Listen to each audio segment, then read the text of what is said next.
Off, welcome. Thank you for your interest in this topic that we feel is pretty important to our work and to the university. Just want to say before we jump in that the slides will be shared after the webinar, so we'll share those out to all participants, and that this is also being recorded. We've been asked several times about that, and so we'll make sure that is shared as well. If you don't get it, feel free to reach out to our office, and we're happy to share the slides. But again, welcome. My name is Adam Kingston. I'm the Senior Director of Foundation Relations here at MSU. And really what we wanted to do was launch this webinar and present today on a new tool that we've spent the past several months creating. We're calling our Foundation Relations Hub. And we're really excited about just the capabilities of this tool, given where we're at as an institution in the current landscape. And so just to lay out, there's a QR code on this slide right here. If you want to scan that with your phone, it'll take you to the hub. We're happy to share the URL to the hub in the chat as well. By the end of this, though, we hope that you're able to navigate this tool, that you're able to tap into this tool, use it as a resource for yourself, your unit, in identifying foundation funding, right? That's what we aim to do. That's what we aim to support. And so we want you to feel confident in doing that after this session. So we're going to take a deep dive into the hub today, kind of highlight, what's new. We've had something similar before, but this is much more robust, right? It's much more built out, and kudos to the team that you see, the panelists that you see on the screen right now for all their hard work over the past several months. As we go, feel free to pop questions in the chat. We'll try to address those along the way, just so they're relevant as you pop them in. If we miss something, we'll try to get to it at the end. But do pop those in if you've got them. Just real quickly, I know I saw the registration list and it was great to see some familiar names and some new ones as well. But just thought it would be helpful for me to give a little bit of an overview of what our office does, right? So we sit within University Advancement, which is MSU's fundraising arm. And we work to build relationships both internally and externally with faculty members here at MSU and private foundation, typically program officers, to secure funding, right? A lot of times for research. About 85–90% of what we do is on the research side of things. So we spend a lot of time with faculty members here at MSU, learning about their research and the programs that they have going on, and then kind of playing matchmaker between you and private foundations and their focus areas. We also do that with public charities and associations as well. And so as ORI does a lot of work on state and federal opportunities, we do work in the private public charity association realm.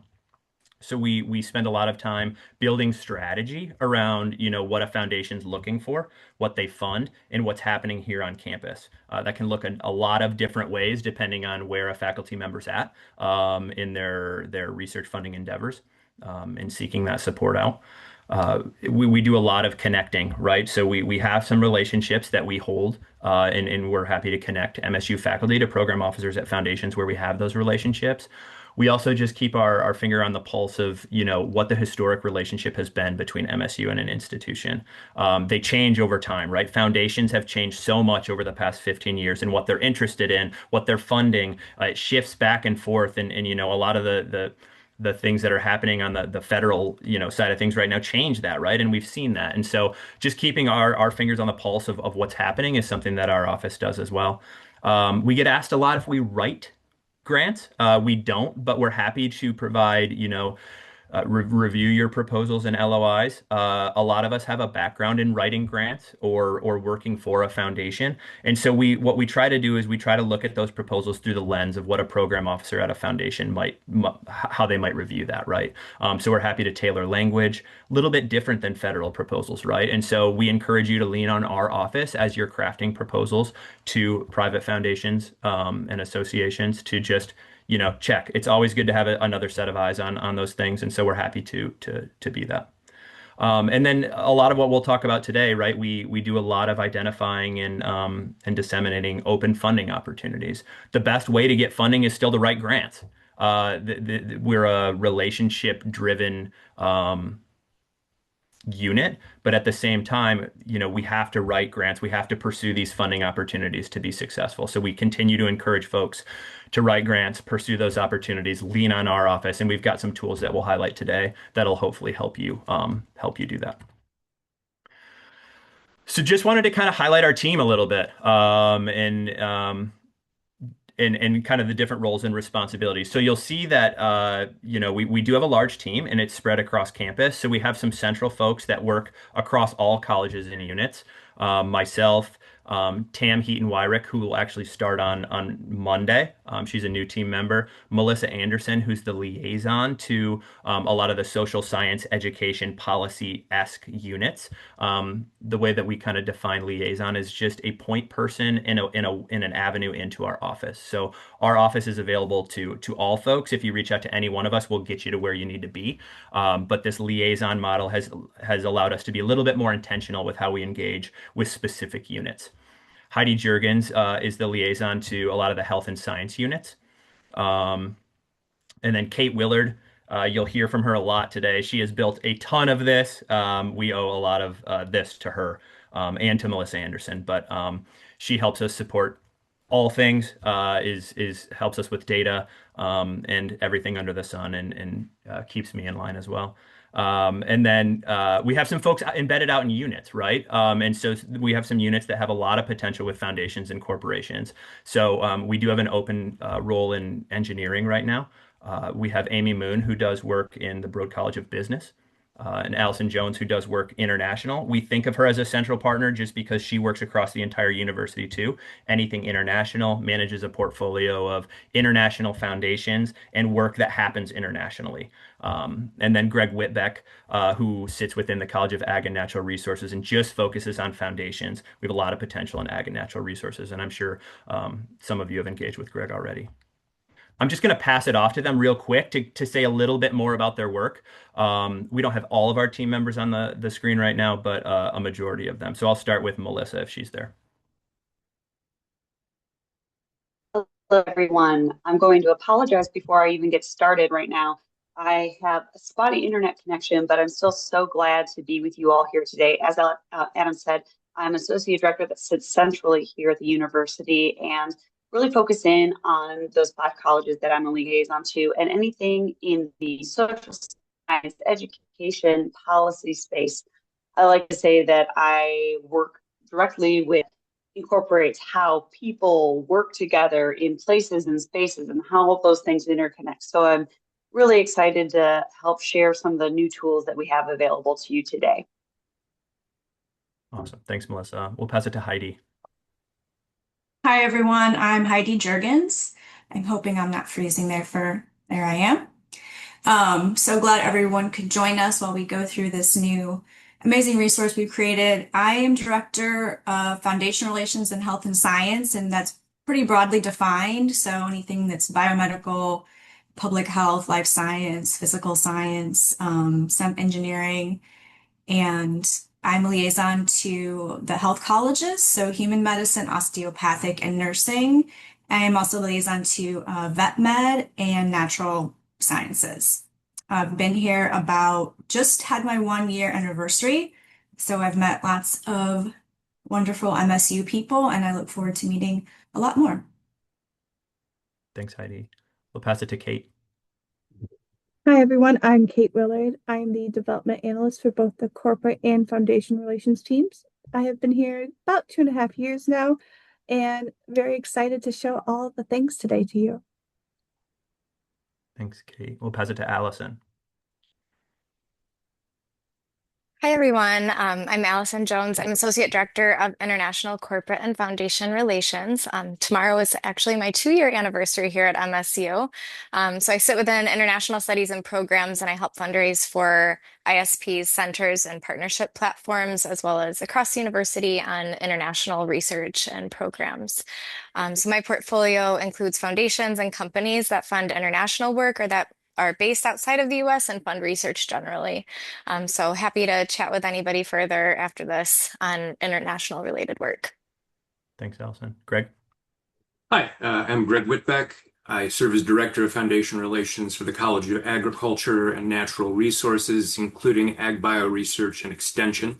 I'm closing in on 1 year. I think 11 months and 4 or 5 days at this point, so getting close. It's been great to meet with faculty already up to this point. The caliber of science underway and research within ag extension and natural resources is phenomenal, and it's very exciting to work with faculty and find ways to get their work funded outside of the federal context. Thank you. Thanks, Greg.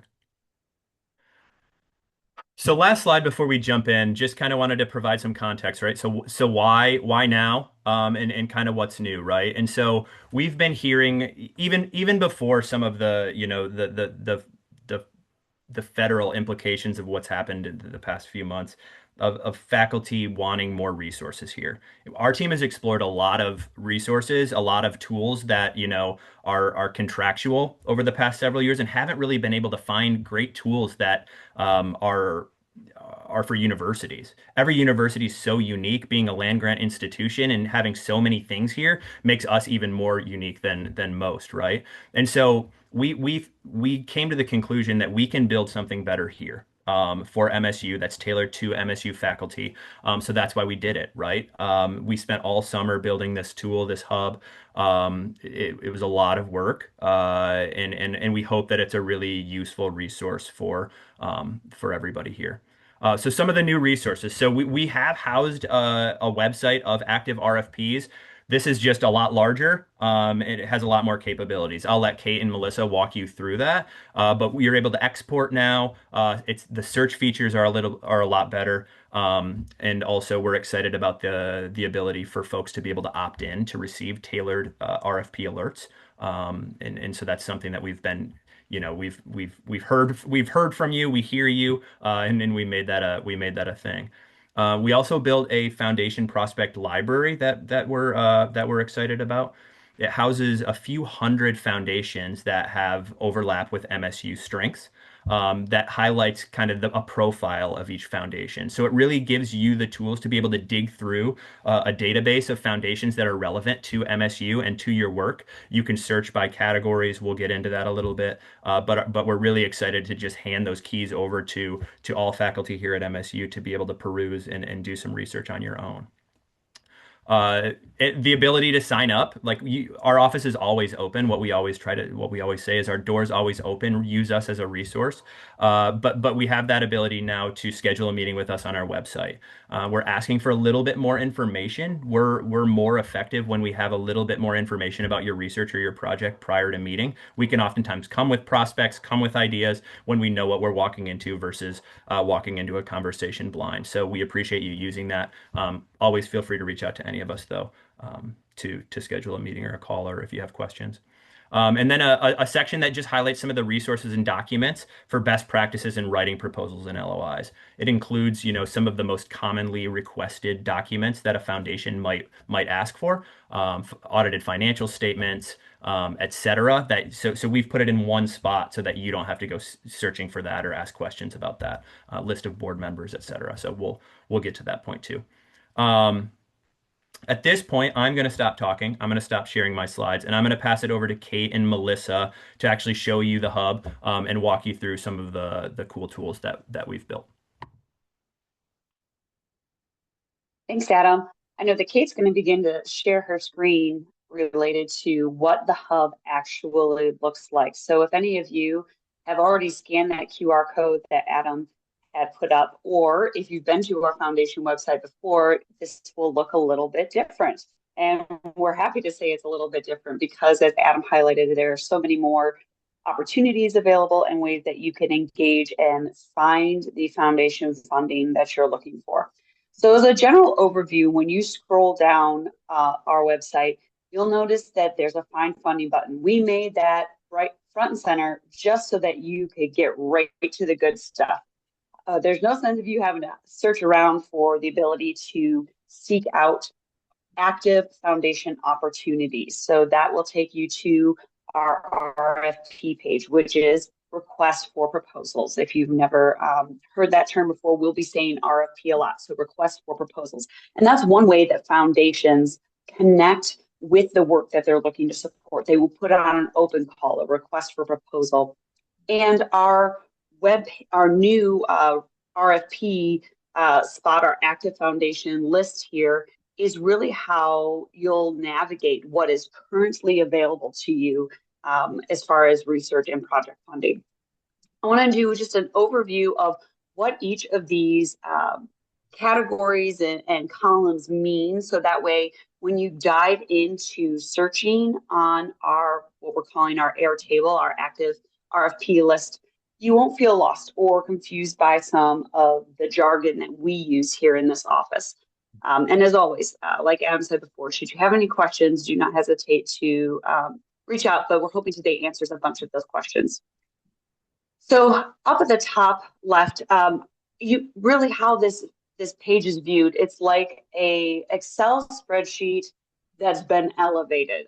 Usually Excel spreadsheets only allow you to sort things here and there. This is an Excel spreadsheet elevated to one of the highest levels. It incorporates some automation, it incorporates the sorting and filtering that you've been looking for a long time that our previous site did not. But if you look up at the top area here, you'll see our title for the page, the RFP tracker.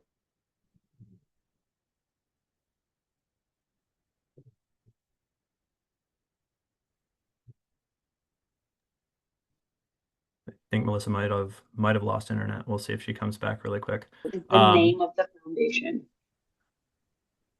Go for it, Melissa. The name of the foundation that it has put out the request for proposal. You can sort and filter by that. Kate will go into that in just a minute. But the next header over there is opportunity name. An opportunity name really helps us identify which RFP we're looking at. Many foundations will have multiple requests for proposals going at one time. So being able to differentiate which opportunity you're applying for and looking at is key. And we identify that by utilizing opportunity name. Next on the list is max amount. We toyed around with this column for a little while, but we want you to be able to see what we are seeing as the max amount of this opportunity. That does not mean that this is the amount we think you should probably ask for if you should submit to this proposal. This means as I said, the max amount that is available through this call. Sometimes if this is a $100,000 call or $100,000 call, you could put in a range from 20,000 to 100,000. But this column lets you know the max amount. The next column is deadline. So this is when that proposal or LOI, whatever that call is asking for, when that information is due. And Kate will be able to show you shortly how we're sorting this. This will make sure that all of this column also helps us to keep everything on this active RFP page current. Meaning to say, as soon as we have passed that deadline date, it will disappear off of this page and go into our archived opportunities section, which we'll cover a little bit later. You may get a little questioning about the next column, which says deadline month. This is purely for a few internal reasons, as well as quick eye-catching space. This is just the deadline month in which this proposal would be due. It'll help you catch quickly what month you're working in, sort by month. Sometimes deadline date doesn't. If you're like me, I can transpose numbers and look back and forth and say, oh, it's due the 3rd of the 6th month, or is that the 3rd day of the 6th month or the 6th day of the 3rd month? This just helps to clarify some things and also helps us with some sorting in that archive page, which we'll show you shortly. Next over is the abstract column.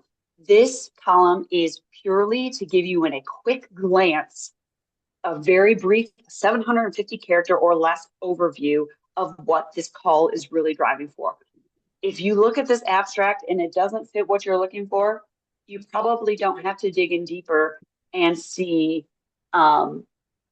if this is a deeper fit for you. you should be able to look at that abstract and get a good idea of what this call is intending to accomplish. Next over is the link to opportunity/program. This is a direct link to the website or web page that the grantee and or foundation is providing all the complete information about this RFP and the place where you can start applying for that call. Next on our list are our RFP categories. So RFP categories, we have defined these as generalized areas of sorting. So they are very broad buckets of sorting. We have a list of 13 to 14 different areas that we're sorting things in and out of. So we have everything from social science, policy and democracy. Health science is a broad category. Education is a broad category. Technology and AI is a broad category. As much as we would love to dive deep into some very specific and minute things, we could have categories for days. So you will notice that they are broad topical categories to help us bucket things in unique ways. This also allows us to bucket things in a way that may open up thought processes on how to interpret or present new research that's happening. It could be broadly related in a bucket, may get down to some minute details that we wouldn't have caught had we tried to create very minute buckets of categories of work. Thank you, Adam, for answering all the questions that are popping into the chat. I will say you may continue to ask those questions, and we will continue to answer them as appropriate in this space. Next over, last but not least, is PRM/contact. So PRM is an abbreviation we utilize here in university advancement, which means primary relationship manager. Essentially, this individual on our team is acting as a relationship manager between the university as a whole and this foundation. Does this mean that this person is the only person that has a relationship with this foundation on this campus? Absolutely not. It just means that they are keeping track of what asks are going out to these foundations, how we may be coordinating different strategies towards these foundations during open ask periods or rolling ask periods. So if you have a question about this specific RFP or that foundation in general, your first point of contact may be to go to that PRM. That way, they can help you navigate that, as well as maybe even provide you some assistance in identifying and clarifying what information you need to understand. And then the last column is just a created date, meaning to say that's when that RFP entered our system. Our team is continuously, farming may not be the best word, but it's the only word I can think of right now. It's continuously farming the foundations that we have relationships with or that we're actively tracking because of their alignment with MSU research priorities and or strengths. And our team is continuously looking for the new opportunities, the new RFPs that are being posted. That date is just the date that it entered our system because our team has identified it, vetted it, and put it up into this active RFP list. So do not pay too much attention to that, other than you may want to know when this was actively farmed into this list. Now that I've explained all of these top categories, I'm going to let Kate hop in here and start showing you some of the nitty-gritty tools on how to sort, how to filter, so that you can find some of the best opportunities available to you. Kate? Thanks, Melissa. So we're going to start up right underneath our title here. And these drop-down tabs right here are what we refer to as quick filters. They are topics and areas we thought would be most helpful for searching quickly. There are a few tricks and tips to these. For example, if I wanted to do an RFP category on policy and social science, this quick filter will give me both of those. It will not necessarily do ands. So it may not be policy and social science, it may be policy and education. But these are quick searches and very helpful to use.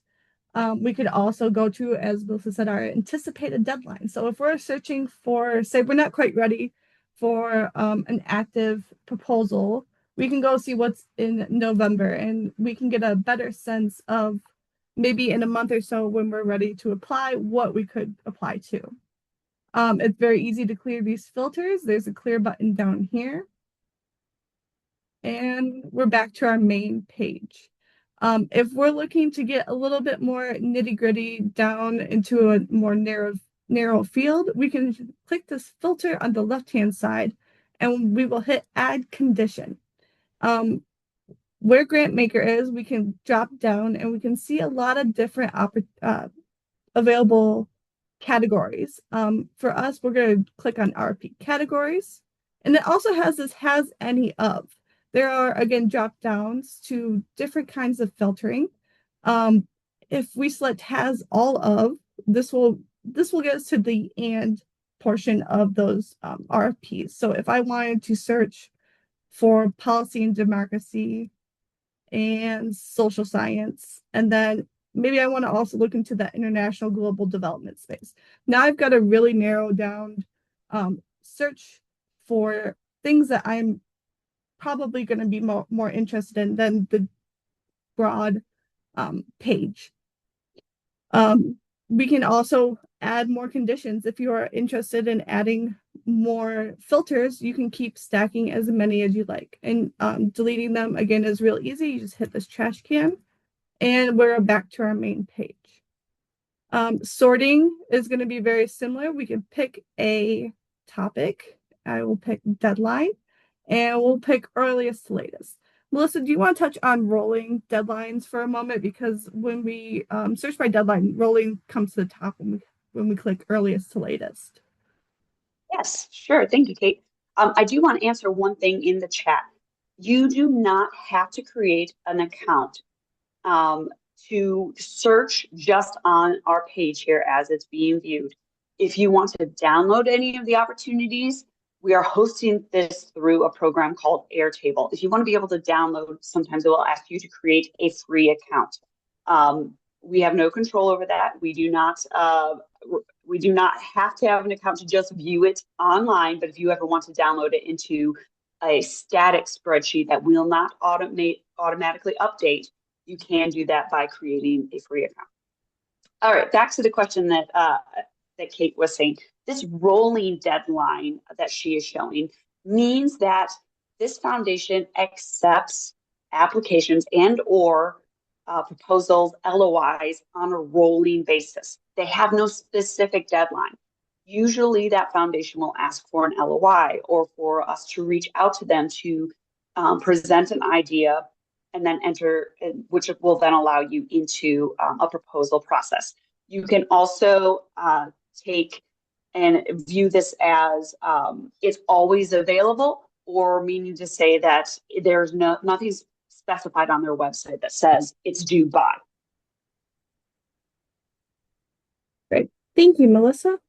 So I am just going to clear out the sort that I have. You can either hit this X or the resets to clear those out. Another great feature that Airtable has is our search bar.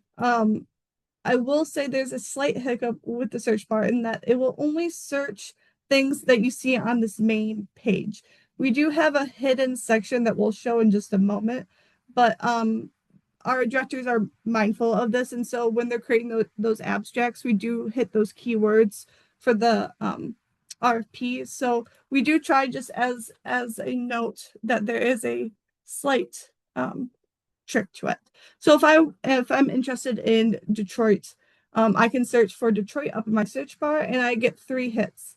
And then if I want to learn more about this RFP, I can hit open, which is right hovering over the GrantMaker, kind of the edge of the column. And it pops open this hidden view. And Melissa, do you want to talk a little bit more about what the difference is between the main page and this hidden extra page? Yeah, so just like we have an abstract on the main we'll call it spreadsheet page. Honestly, if you click anywhere on that opportunity in any section of that opportunity, it will pop up the full RFP, the full information that is there. And what it'll do, it'll go through the main information that is in that Excel spreadsheet. But as you scroll down, it'll really highlight who was the PRM or the contact in our office for this opportunity and this foundation, as well as a more in-depth look at that call. So it'll have some eligibility specifications, some insight that we might have about it. Maybe it'll talk about the ins and outs of the priorities that that foundation is setting for this call. So if you want a little more of the meat and potatoes of what that call is, in addition to just the quick abstract that's available, make sure to click on it and come in and read the full RFP. The abstract that you see on just the spreadsheet page is kind of to whet your appetite to see if it's something you want to look into. And that inside, when you click, really gives you the full view of everything that's there. You'll also notice down at the bottom, there's a few other things. So there's a grad/postdoc fellowship. That'll tell you if it is one of those. Currently for this opportunity where I'm working, it's a no. Below it is also a tag that says limited. This is also a no for this.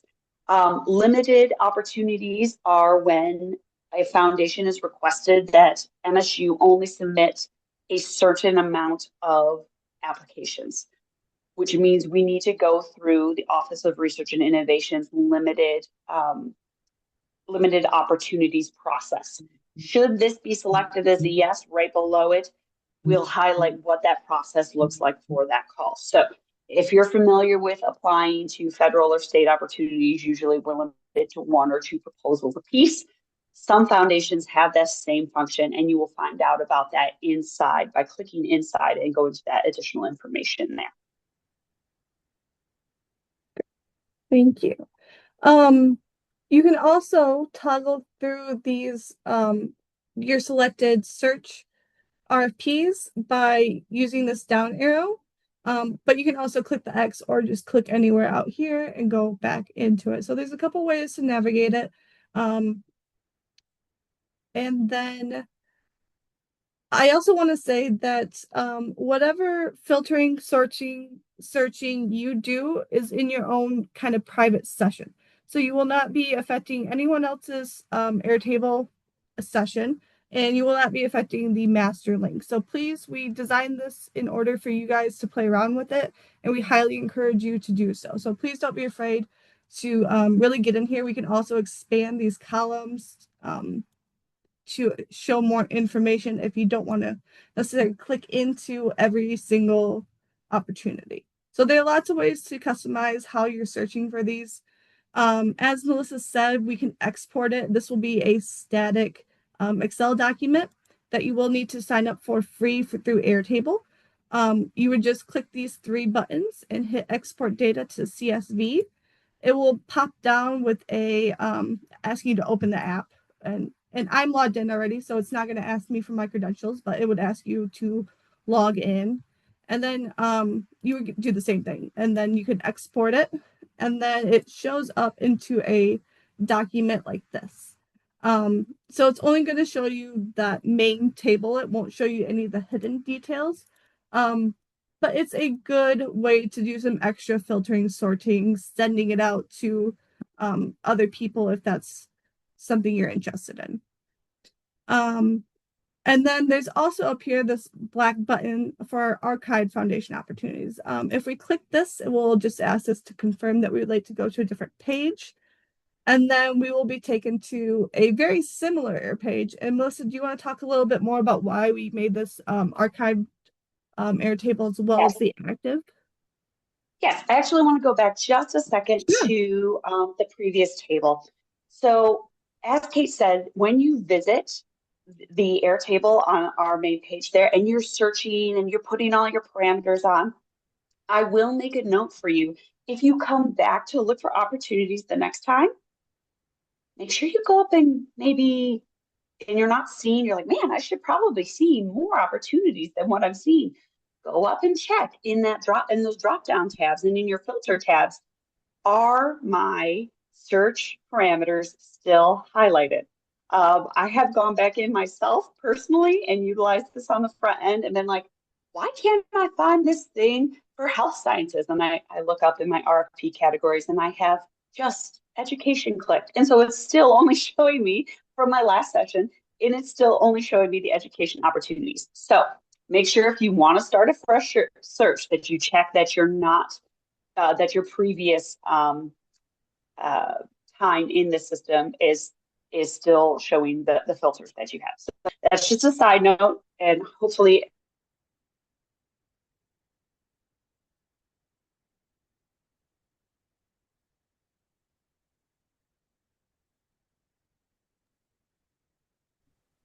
Melissa might have lost contact again for a second. We'll give her a minute. can you hear me again?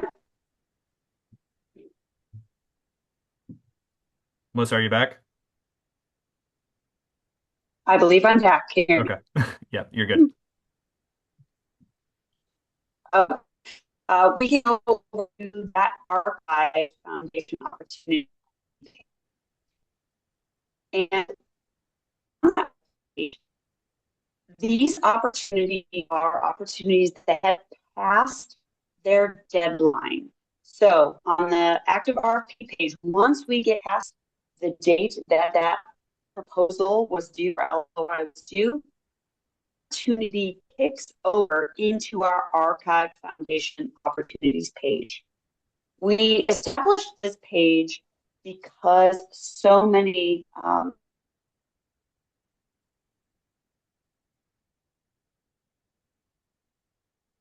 I can jump in really quick. And so we've been asked for a really long time about, funding opportunities that have passed and where they go. And so we established this archived section of the website. We're working on streamlining these and making sure that, this helps us track them and it can be helpful for faculty members as they seek opportunities. A lot of times foundations will run the same opportunity annually, right? So when the deadline passes, it might pop to this side of the website. So it's always good to search this side of the website if you're not finding something on the active RFP side, because it might give you a little bit of a timeline as to when the opportunity might pop up again and might populate. If you have questions about that, we're happy to look into that for you. We are in constant contact with foundations, asking them if opportunities are going to be renewed. And when they might be renewed. So trying to stay on top of that and in front of that, just to get information out to all of our faculty that have an interest in those programs. I think we probably can pop over to the prospect library, Kate. I know that we're got about 20 minutes left and want to use a little bit of time for Q&A at the end if folks have questions.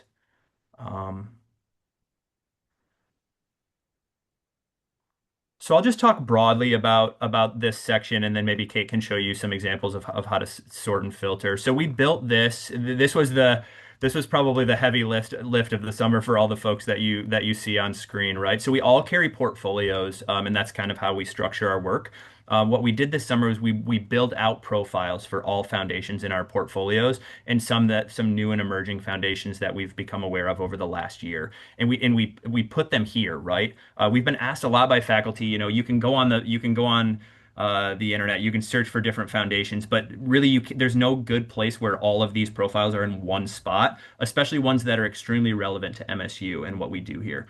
So what we wanted to do was we wanted to build profiles, get them in one spot so that people could search and sort. And so that's what we did. So I think there's 300 plus opportunities, very close to that if under. But Kate, if you just want to click into one, it looks very similar to what you saw on the RFP, the active RFP side, right?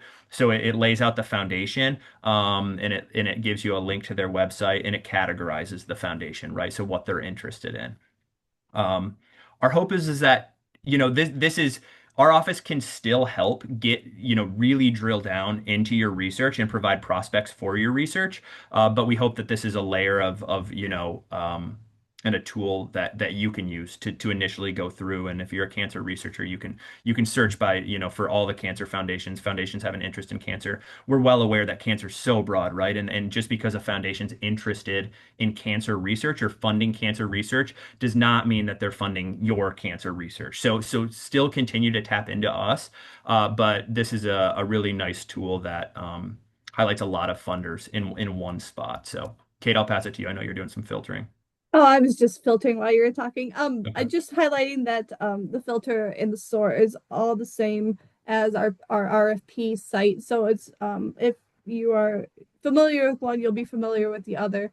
Um, you can also again do a search based query, and it will give you keywords again that are shown on the main table. I don't have too much more other because it's so similar with it being an Airtable based spreadsheet that it's very, very similar. It's just different information. So I don't have much more on prospect library. Should we move into the hub, Adam? Sure. Hey, can you click on one of those foundations? Does it bring up more information? Yes. So just to show you that view, it's similar to the RFP, you can get into a little more drill down information. We do have a question in the Q&A about an individual going and looking at RFPs and in foundations and searching a keyword and nothing coming up for them. So sometimes foundations will not specifically spell out the thing that you're looking for in their RFP or call. So that's why we created those broad buckets. I would search and look for things in broad buckets. So say you're doing international work, look at the international in a broad bucket, and then maybe filter down from there, potentially in the social science sector for that specific question. And then if you cannot find anything in that, that's where we're going to hop back onto the main website and show you where you could go next to help you narrow down some opportunities. So can you go back to our main webpage and we'll continue moving on, Kate? So We've gone just to hop in really quick. We've gone back and forth on just how detailed we can get, right? How drilled down we can get. Everybody's got such specific research, right? So I would say that the tool's really good in a broad sense, in filtering opportunities that way. It can be helpful, with the search, but I think as Kate and Melissa kind of laid out, that it does have its limitations, right? So I would just compare the active opportunities and those archived opportunities, and also the prospect library. So,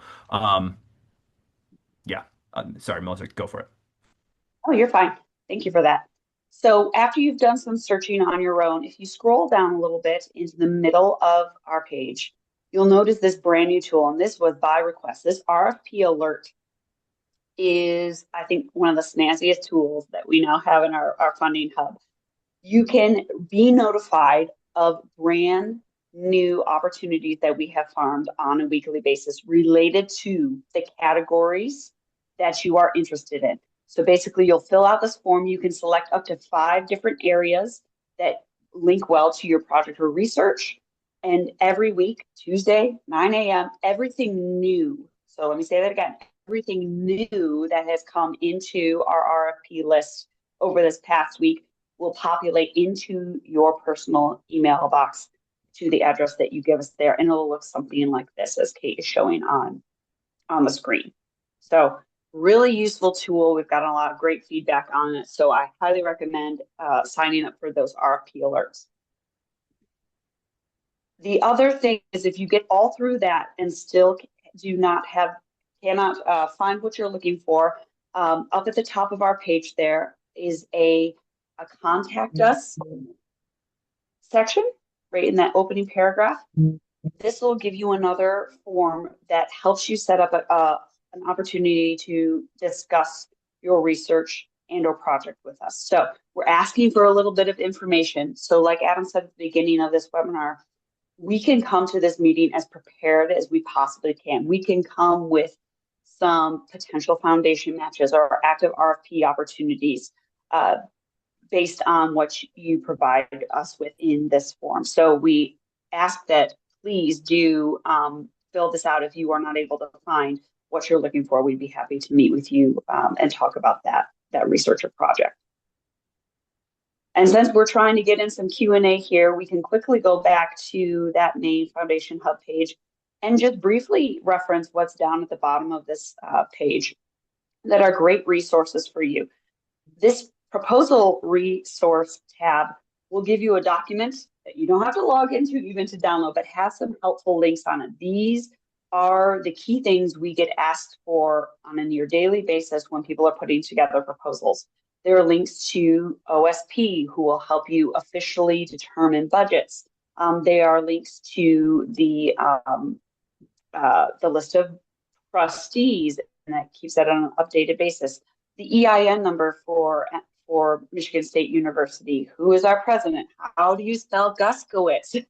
All of these interesting things are on this page, and we will be updating those as they change. So feel free to utilize that resource.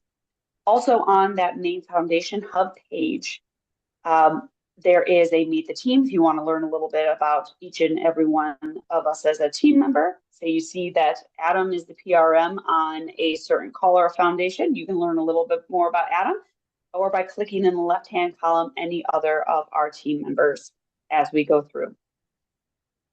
We also provide a link on that main hub page to our corporate relations partners.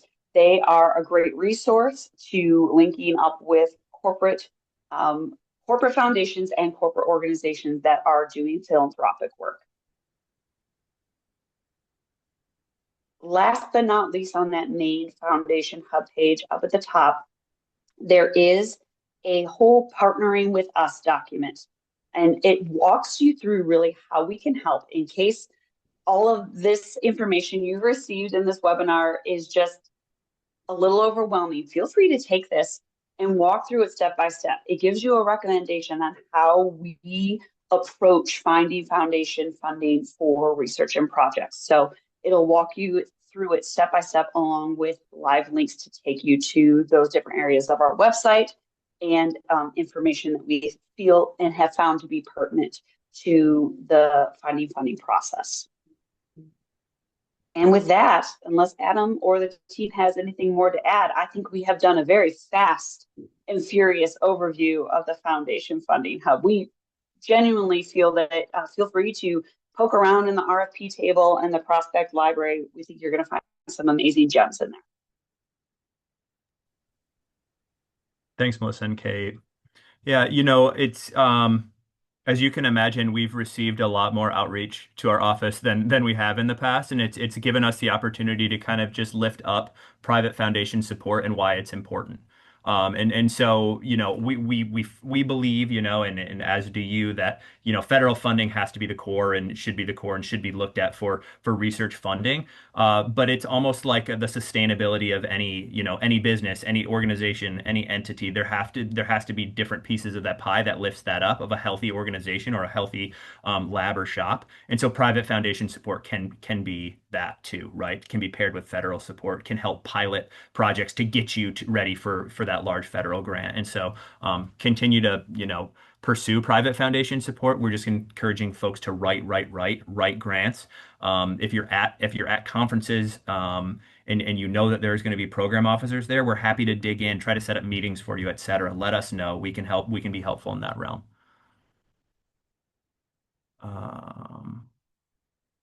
I see that Mark raised your hand. Mark, I can, if you want to chime in, feel free if you have a question.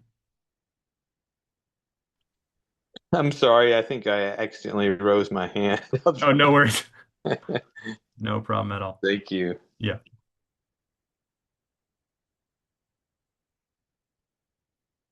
Any other questions we can help with? Adam, can I just add one quick thing? Sure. If there's no questions at the moment. So I think when you first look at it, there's so many funding opportunities available in the live and archived versions in the prospect library. But just for context, we add, I would say, 5 to 7 per week. So it's a quite manageable amount per week if you sign up for the alerts. Not all of them will go to your inbox, depending what keywords you search. But that's a great way to start getting a feel for the types of funding opportunities that are coming out and kind of the cadence across the year You can also use the archive to forecast out. So if you know you're interested in neuroscience funders, you can look across the calendar year and kind of see when the main opportunities are. So I just wanted to kind of highlight that in that it looks like a lot, but there's probably a handful added each week.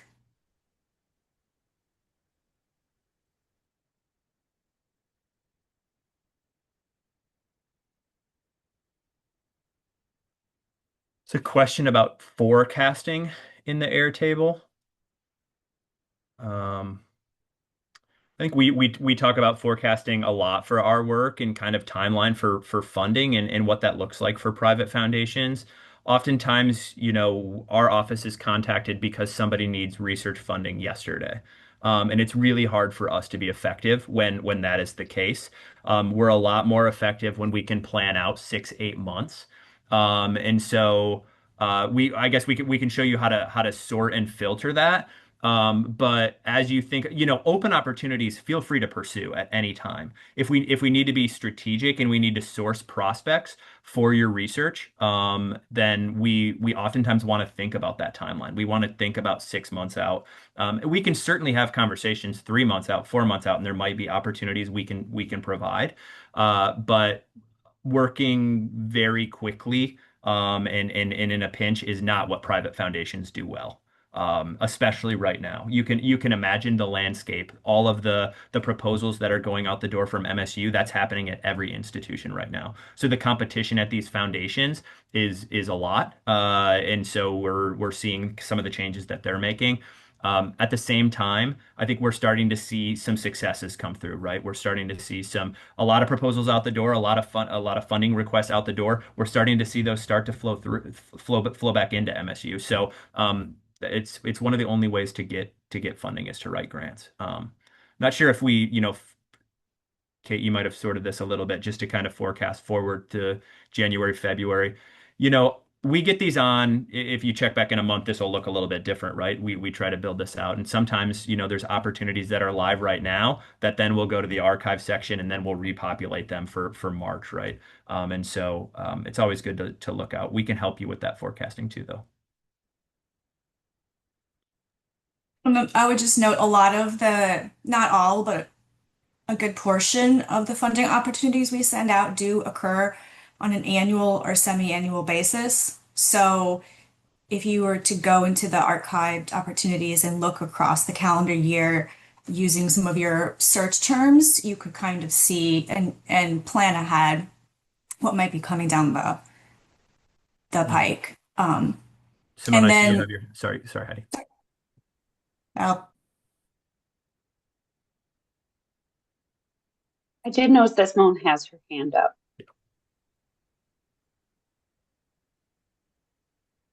Hi, can I ask a question? Absolutely. Yes, so when we do the filter for grad, postdoc, and fellowship, yes or no, which we also see when we open the grant, it means that it is not specific for funding a grad, postdoc, or fellowship. Or does it mean that the funding, although with a broader scope, has defined that they will not fund graduate students? So, great question. So we included this filter to just filter out all of the grad and postdoc fellowships that foundations release. So, you'd still have to dig through each opportunity, but this is separating uh, grad and postdoc fellowships from just traditional research grants for faculty that might be, no, further along or not looking for a fellowship, et cetera. I'm not sure if that gets exactly at your question. Yes, that's exactly my question. Okay, Thank you. great. Thank you. No problem.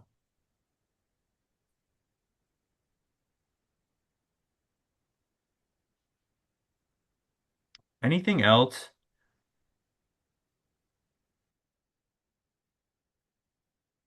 I mean, really, just the message that I just want to leave everyone is that our office exists to be a resource for you and for your unit. So feel free to utilize this hub. We hope that it's helpful. We know that it's still in its infancy, so we know that there are going to be some changes and tweaks. Feel free if you think of something that could be helpful, feel free to reach out. We might not be able to do everything for everyone, but we're trying to make this as effective as a tool as we possibly can. But engage with our office. That's what we exist to do. We exist to support faculty. So please do reach out, fill out that form, schedule a meeting with our office. We'll get the right people in the room and try to support your research.